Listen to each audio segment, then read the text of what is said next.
Hello বন্ধুরা, সকলকে স্বাগত জানাই আমার চ্যানেল বৃষ্টি ডিভাইন ট্যারোতে। সবাই কেমন আছেন? হ্যাপি থাকবেন, পজিটিভ থাকবেন। জেন্ডার স্পেসিফিক রিডিং এটা একদম নয়, আমার ভিউয়ার্স মেল অথবা ফিমেল যে কেউ হতে পারে। টাইমলেস কালেকটিভ জেনার এনার্জি পিক করা হয় বলে সবসময় সব কথা আপনার সাথে রেজোনেট নাও করতে পারে। টাইমলেস হওয়ার জন্য আপনার সামনে যখন রিডিংটা আসবে আপনি এখান থেকে কোনো না কোনো গাইডেন্স কিন্তু পেয়ে যাবেন। All zodiac sign based reading কয়েকটা রাস্তা সিগনিফিকেন্ট থাকে বলে আমি সেগুলোকে মেনশন করে দিই। সর্বোপরি রিডিংয়ের এনার্জি যদি আপনার সাথে ম্যাচ হয়ে যায় তাহলে কিন্তু পুরো রিডিংটাই আপনার। আজকে দেখে নেওয়ার চেষ্টা করব আপনার পার্সনের হিডেন ফিলিংস কি আপনার জন্য, আপনার কারেন্ট এনার্জি ডিভাইনের গাইডেন্স কিছু থাকলে সেটাও দেখে নেওয়ার চেষ্টা করব। রিলেশনশিপের হ্যাপি মুমেন্ট ভাবতে পারেন, পার্সনের নাম ভাবতে পারেন, তার ছবিও ভাবতে পারেন। পার্সনের নাম ভালো করে ভাবুন, তার ছবিটা ভালো করে মনে করুন। যত ভালো করে ভাববেন তত রিডিংয়ের সাথে কিন্তু কানেকশন অনুভব করবেন। ডিভাইন গাইড করবেন, স্পিরিট গাইড করবেন। আমার ভিউয়ার্স যার কথা ভেবে রিডিংটা দেখছেন তার হিডেন ফিলিংস কি আমার ভিউয়ার্সকে নিয়ে, পজিটিভলি তার কথা ভাবুন। প্যাশন,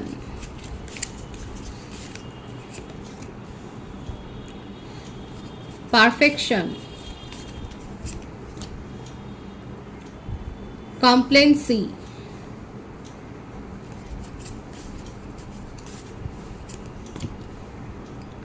ভিকটিম,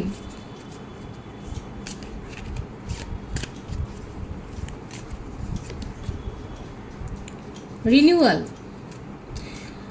এখানে প্রথম যে চারটে কার্ড আছে সেখান থেকে কিন্তু এটাই দেখা যাচ্ছে যে আপনার পার্সন খুব ট্রিকি, খুব কৌশলী মানুষ এবং খুব কৌশল করে নিজের অবস্থান বুঝিয়ে দিতে জানেন। তার মধ্যে আবেগ আছে। পারফেকশনিস্ট, যে কাজটাই করুক না কেন নিখুঁত করার চেষ্টা করেন এবং যখন করতে পারেন না তখন কিন্তু তার মনের মধ্যে একটা অনুশোচনা হয়, একটা রিগ্রেট ফিল হয় এবং তখন সে ভাবে সব মানুষই দোষে গুণে ভরা, কেউ এত বেশি, কেউ এত পারফেক্ট কাজ করতে পারে না। এইভাবে নিজেকে সান্ত্বনা কনসোলও করেন, যেটা নিয়ে তার মনের মধ্যে কমপ্লেন রয়েছে। নিজের বিরুদ্ধেই তার নিজের একটা দেখা যাচ্ছে, নিজের বিরুদ্ধে নিজের একটা কমপ্লেন রয়েছে। এবং ভিকটিম, কখনো কখনো উনি কিন্তু তার ভিকটিম কার্ডটাও কিন্তু উনি প্লে করেন। রিনিউয়াল, নিজের জীবনের পরিবর্তন চান, আপনাদের সম্পর্কটাকেও একটা নতুন ভঙ্গিতে নতুন আঙ্গিকে শুরু করতে চায়, সেটাও কিন্তু দেখা যাচ্ছে। এই সম্পর্কটা নিয়ে লং টার্ম ফিউচারের কথাই ভাবছে এবং এখানে একটা এজ ডিফারেন্স দেখা যাচ্ছে। আপনার পার্টনারের ক্ষেত্রে এটা হতে পারে তার ফ্যামিলিতে হয়তো সে পেরেন্টস লস করেছে, কারো কারো ক্ষেত্রে কালেকটিভ এনার্জি যেটা দেখা যাচ্ছে হতে পারে যে তার পেরেন্টস নেই এবং সেখানে সে গ্র্যান্ডমা বা গ্র্যান্ডপা মানে দাদু দিদিমা আমরা যেটা বলি তার কাছেই হয়তো মানুষ হয়েছে, এরকম একটা ব্যাপার রয়েছে। অনেক ঘাত প্রতিঘাতের মধ্য দিয়ে আপনার পার্টনারের জীবন গেছে। এখানে যে ব্যাপারটা এসছে, যে ভাইবসটা এসছে, সেখানে দেখা যাচ্ছে আপনার পার্টনারের জীবনে কিন্তু একটা সংঘাত কিন্তু গেছে ছোটোবেলা থেকেই দেখা যাচ্ছে। মানে কালেকটিভ এনার্জি কাদের সাথে ম্যাচ হচ্ছে বলবেন যে আপনার পার্টনার হয়তো পেরেন্টস নেই, সেখানে সে হয়তো দাদু দিদিমার কাছে বা ঠাকুমা ঠাকুরদার কাছে মানে যে কোনো একজনের কাছে মানুষ হয়েছে এবং ছোট থেকেই খুব বাস্তব দুনিয়াকে কিন্তু উনি দেখেছেন এবং সেই জন্যই কোথাও না কোথাও একটু ট্রিকিও হয়েছে। উনি খুব ভালো করে জানেন যে কোন সিচুয়েশনে কিভাবে রিয়াক্ট করতে হয়।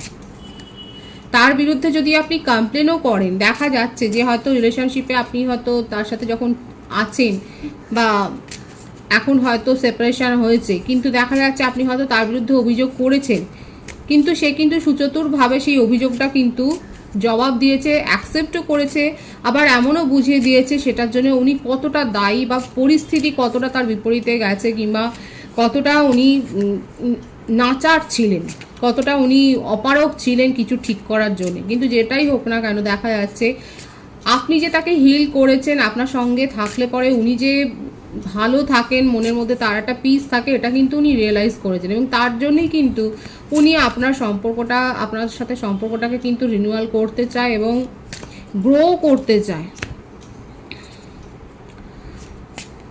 ফরগিভনেস, দেখুন উনি আপনার কাছ থেকে কিন্তু ক্ষমা চাইতে পারেন, এটাই দেখা যাচ্ছে। কালেকটিভ এনার্জিতে দেখা যাচ্ছে যে যদি আপনার পার্টনার নন কমিটেড রিলেশনশিপে আপনারা যদি তার সাথে থাকেন, যদি আপনার পার্টনারের সাথে আপনি নন কমিটেড রিলেশনশিপে থাকেন, সেক্ষেত্রে দেখা যাচ্ছে আপনার পার্টনার কিন্তু আপনার কাছে একটা ফরগিভনেস আশা করছেন। উনি এটাই কিন্তু প্রেয়ার করছেন যে আপনি তার কথাটা শুনবেন, বুঝবেন এবং তাকে ফরগিভ করে দেবেন। এখানে যেটা দেখা যাচ্ছে যে তার ক্রাউন চাকরা অ্যাক্টিভেট হয়েছে। আপনার সাথে থাকলে পরে উনি মেন্টাল পিস অনুভব করেন, নিজের জীবনে আনন্দ অনুভব করেন। তার জীবনে অনেক স্ট্রেস আছে, দেখাই যাচ্ছে তার জীবনে অনেক স্ট্রেস আছে, কিন্তু সেই স্ট্রেসটা উনি ভুলে যান আপনার সাথে থাকলে পরে। টক্সিক নেচার তো রয়েছে, ইনস্টিংক্ট, নিজের কথাটা দেখুন। যাদের ক্ষেত্রে আমি রিডিংয়ের শুরুতেই বলেছি, যাদের পার্টনারের ক্ষেত্রে আপনারা যদি জানেন যে তার একটা মানে চাইল্ডহুড ইস্যু রয়েছে, যেখানে হয়তো পেরেন্ট লসই হয়তো হয়েছে, এরকমই একটা মেজর ইস্যু তার জীবনে হয়তো হয়েছে, সেক্ষেত্রে দেখা যাচ্ছে উনি কিন্তু একটু নার্সিসিস্ট, মানে উনি কিন্তু একটু টক্সিক মেজাজের, জিদ্দি, হয়তো অনেক বেশি একগুঁয়ে, রাগ আছে, এবং ওনার নিজের মন যেটা বলে সেটাই উনি কিন্তু আলটিমেট করে, কথা লোকের খুব কমই শোনে। ক্রিয়েটিভ পার্সন হতে পারে, তার মধ্যে কোনো না কোনো ক্রিয়েটিভ কোয়ালিটি রয়েছে। ওনার মোটোটাই হচ্ছে এরকম, আমার সাথে চলতে পারলে চলো, না চলতে পারলে নিজের রাস্তা দেখো, এরকম একটা ব্যাপার কিন্তু দেখা যাচ্ছে। উনি নিজের সেলফ অর্থের ভ্যালু খুব করেন, নিজেকে প্রায়োরিটি দিতে উনি খুব জানেন, কিন্তু এই মুহূর্তে কিন্তু দেখা যাচ্ছে উনি আপনার সাথে রিলেশনশিপটাতে একটা ব্যালেন্স মেনটেন করতে কিন্তু চান, এবং তার সাথে দেখুন এটা দেখা যাচ্ছে উনি কিন্তু রিনিউয়াল করতে চান। উনি নিজের ভ্যালুটা খুব ভালো বোঝেন এবং নিজেকে প্রায়োরিটি দিতে উনি ভালোবাসেন, কিন্তু তা সত্ত্বেও দেখা যাচ্ছে উনি কিন্তু আপনার সাথে সম্পর্কটাতে একটা ব্যালেন্স মেনটেন করতে কিন্তু চাইছে। এখানে ডক্টর প্রফেশনটা বেশি দেখা যাচ্ছে, ডক্টর, নার্স বা মেডিকেল রিপ্রেজেন্টেটিভ বা মেডিকেল ইকুইপমেন্টসের সাথে হয়তো আপনারা যুক্ত থাকতে পারেন। যে কোনো সেবামূলক প্রতিষ্ঠানে, মিলিটারিতে থাকতে পারেন, আর্মিতে থাকতে পারেন, সোশ্যাল ওয়ার্ক করতে পারেন, এরকম হয়তো আপনারা সোশ্যাল ক্যাম্প করেন এবং সেখানে হয়তো আপনাদের একটা পরিচয় হয়েছে। আপনারা হিলার হতে পারেন, আপনারা হিলিং কোচ হতে পারেন, আপনারা সাইকিয়াট্রিস্ট হতে পারেন, অ্যাস্ট্রোলজার হতে পারেন, অকাল্টের সাথে হয়তো যুক্ত রয়েছেন, টিচার প্রফেশনে থাকতে পারেন, মানে যে কোনো সোশ্যাল সার্ভিস, সিঙ্গার, ডান্সার যারা হিলিং করেন, বিউটিশিয়ানও হতে পারেন, আপনারা হয়তো মেকআপ আর্টিস্ট, আপনারা বিউটি প্রোডাক্টের ডিলার হতে পারেন দেখা যাচ্ছে, কিংবা আপনাদের ফ্লাওয়ার শপ থাকতে পারে, আপনারা হয়তো ফ্লাওয়ারে ইম্পোর্ট এক্সপোর্ট বিজনেসে আছেন, ফ্লাওয়ার শপ রয়েছে, মানে এই ধরনের যেখানে হিল হয়, ভেজিটেবল শপ থাকতে পারে, গ্রসারি থাকতে পারে, মোটমাট ডাইরেক্ট একটা পাবলিক ডিলিংস আপনারা করতে পারেন, যে কোনো একজন হয়তো করেন। এবং দেখুন আপনার পার্টনার কিন্তু এখন চাইছে যে সম্পর্কটার মধ্যে একটা তো তালমেলের অভাব হয়েছে এবং সেটাকে উনি কিন্তু শুধরাতে চাইছেন। হ্যাঁ, উনি নিজের সেলফ ওয়ার্থকে খুব ভালো করেন, খুব ইগোয়েস্টিক, কিন্তু তা সত্ত্বেও দেখুন এই ব্যাপারটা এসছে, উনি কিন্তু রিনিউয়াল চান এবং ফরগিভনেসের এনার্জিতে কিন্তু রয়েছে। উনি আপনার কাছ থেকে ক্ষমাটাই কিন্তু এক্সপেক্ট করছেন এবং নিজের ইগোকে একদিকে সরিয়ে কিন্তু উনি আপনার কাছে কিন্তু ক্ষমাটা এক্সপেক্ট করছেন এবং সেটা উনি বলবেন, কিভাবে বলবেন সেটা আমি দেবো, কারণ আপনার সাথে থাকতে ওনার ভালো লাগে। দেখুন জাজমেন্ট দিতে চাইছে, দেখেছেন তো, এরাই এসছে, দেখুন এই যেগুলো এসছে সেটাই প্রথম কার্ডেই কিন্তু ক্ল্যারিফাই হলো। উনি কিন্তু চাইছেন যে ভুলগুলো উনি করে ফেলেছেন সেই ভুলগুলোকে উনি শুধরে নিতে চাইছেন এবং একটা চান্স আপনার কাছে চাইছেন, এই রিনিউয়াল করবার জন্য ম্যানিফেস্ট করছেন। কার্ডে এটাই দেখা যাচ্ছে। কুম্ভ রাশির এনার্জি আছে, কর্কট, বৃশ্চিক, মীন রাশির এনার্জি।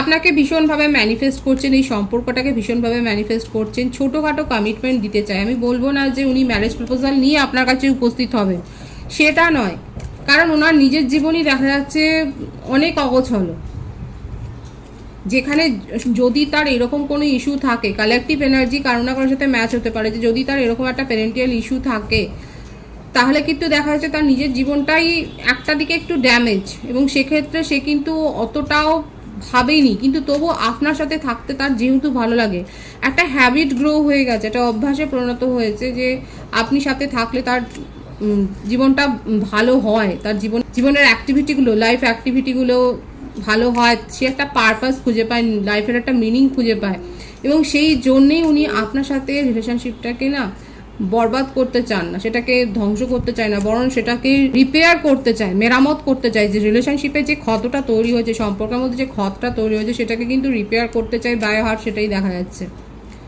এবং এই জন্যেই সে কিন্তু মাথা নত করতেও রাজি। কারো কারো ক্ষেত্রে হতে পারে উনি হয়তো ম্যারিড এবং আপনারা হয়তো একটা এক্সট্রা ম্যারিটাল অ্যাফেয়ারে রয়েছেন, সেক্ষেত্রেও দেখা যাচ্ছে আপনার পার্টনার কিন্তু আপনাকে ভ্যালু করতে চান এবং আপনি যে তার জীবনে কতটা মূল্যবান ছিলেন সেই ব্যাপারটা উনি কিন্তু বোঝাতে চাইছেন। যে বার্থ ডেটগুলো এসছে সেটা হচ্ছে 20, 11, 2, 19, 28, 17, এগুলো বেশি দেখা যাচ্ছে। বার্থ মান্থের মধ্যে ফেব্রুয়ারি, জানুয়ারি, জুলাই, অক্টোবর, সেপ্টেম্বর, আগস্ট, মে, এগুলো বেশি দেখা যাচ্ছে। রিলেশনশিপে একটা পিসফুল হারমোনি কিন্তু চাইছেন, প্রথম থেকেই দেখা যাচ্ছে। দেখুন প্রথমেই এসেছিলেন রিনিউয়াল এবং উনি কিন্তু চাইছেন যে আর এখানে দেখুন একটু ইমোশনাল তো উনি হতেই চাইছেন, যে উনার নিজের জীবনে কি ঘটেছে সেইগুলো ব্যাখ্যা দিয়ে উনি আপনার কাছে কিন্তু সেই সিম্প্যাথিটা, এখানে যেটা এসছে না, সহানুভূতিটা গেইন করতে চাইছে এবং আপনাকে নিজের জীবনে আবার ফেরত পেতে চাইছেন। কোথাও না কোথাও উনি বুঝতে পেরেছেন যে উনার তারা তো হয়েই গেছে, যে ভুলগুলো ঘটবার সেগুলো ঘটে গেছে এবং সেটাকে কি করে উনি পূরণ করবেন, সেই জন্যেই কিন্তু দেখা যাচ্ছে উনি একটা ফরগিভনেস উনি কিন্তু চাইছেন। এটাই দেখা যাচ্ছে উনি আপনাকে এটাই বোঝাবার চেষ্টা করবেন যে উনি কতটা অসহায় ছিলেন, এটাই কিন্তু এসছে তার কারেন্ট এনার্জিতে। তার হিডেন ফিলিংসে কিন্তু এটাই আছে যে উনি কিন্তু এটাই ভাবছেন যে ভুলগুলো তো হয়ে গেছে, সেগুলো শোধরাবার জন্যে একটা চান্স উনি চান এবং উনি এটাই বলবেন যে হয়তো এটাই উনার মনের মধ্যে চলছে যে সবাই মানে ভুল করলে তো দেখুন পারফেকশনের একটা ব্যাপার এসেছিল, যে দোষে গুণে ভরা মানুষ এবং তাকে কি একটা সুযোগ দেওয়া যায় না, এই ব্যাপারটা কিন্তু আপনার সামনে উপস্থিত হতে পারে। তাই বলে আমি বলবো না যেখানে বিয়ের প্রপোজাল দেওয়ার কথা উনি ভাবছেন, উনি এখনও অত দূর অবধি কিছু ভাবেননি। রিলেশনশিপটাকে শুরু করতে চান এবং আপনাকে নিজের জীবনে পেতে চান সাথেই সাথে, এটাই তার হিডেন ফিলিংসে কিন্তু দেখা যাচ্ছে। আপনার কারেন্ট এনার্জিটা দেখব, আপনি কি ভাবছেন আপনার পার্টনারকে নিয়ে। King of wands, 4 of Pentacles, the hermit. অনেক ভাবনা চিন্তা করেছেন, আমি বলেইছিলাম যে কি ভাবছেন, দেখা যাচ্ছে আপনি অনেক ভাবনা চিন্তা করেছেন, দিনরাত একা থেকেছেন এবং কারোর না কারোর সাথে এটা ডিসকাস তো করেছেন এবং সে যা পরামর্শ দিচ্ছেন আপনি সেই মুডে নেই যে সেই পরামর্শটা শুনবেন, আপনি শুধু নিজের কথাগুলো শেয়ার করেছেন। তো শেয়ার করে লাভটা কি হলো, আপনি সেই মানুষটাকেই কন্ট্রোল করতে চাইছেন, তাকেই ফিরে পেতে চাইছেন এবং তার সাথে একটা কথাবার্তা তো বলতে চাইছেন। তার মানে দেখা যাচ্ছে আপনার পার্টনার যেরকমভাবে ভাবছেন আপনিও কোথাও না কোথাও সেটাই ভাবছেন, আপনিও অপেক্ষা করছেন কোথাও না কোথাও একটা কনভারসেশন হোক। হ্যাঁ, এটা ঠিক কথা, কথা না হলে কিন্তু সম্পর্ক আরও বিগড়েই যায়। এখানে দেখা যাচ্ছে আমার ভিউয়ার্সরা কালেকটিভলি আপনি একটা কথা তো অন্তত বলতে চাইছেন, যে কথাবার্তার মাধ্যমে যদি সলিউশনটা হয়। আপনারও ইগো আছে, আপনার যথেষ্ট ইগো আছে এবং আপনি চান যে এই যে সম্পর্কের মধ্যে একটা টাওয়ার সিচুয়েশন তৈরি হয়েছে, যে ভেঙে গেছে একবারে, এটা যেন হোপই হারিয়ে ফেলেছে, কোনো আশাই যেখানে নেই, সেখানে কিন্তু আপনি এটাই ভাবছেন যে কি করে আবার সেই আশাটাকে জাগানো যায়।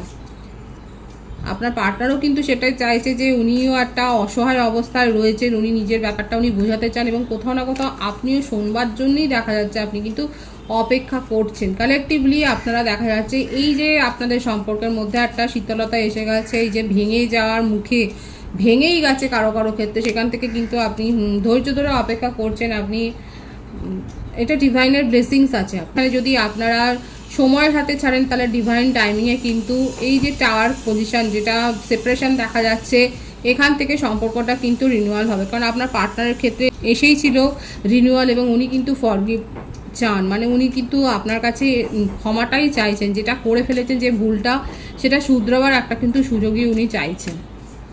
আর ওখানে কালেকটিভলি আমার ভিউয়ার্সরাও কোথাও না কোথাও এই সম্পর্কটাকে ম্যানিফেস্ট করছেন, এই সম্পর্কটা নিয়েই কিন্তু আপনি ভাবছেন, সেটাও দেখা যাচ্ছে এবং অনেক ভেবেছেন, ভাবার পরই আপনি সিদ্ধান্ত নিয়েছেন যে অপেক্ষা করে দেখা যাক যে কি হয় শেষ পর্যন্ত, এই ব্যাপারটা কিন্তু এখানে দেখা যাচ্ছে। ডিভাইনের গাইডেন্স দেখবো, ডিভাইন কি বলছে। Night of wands,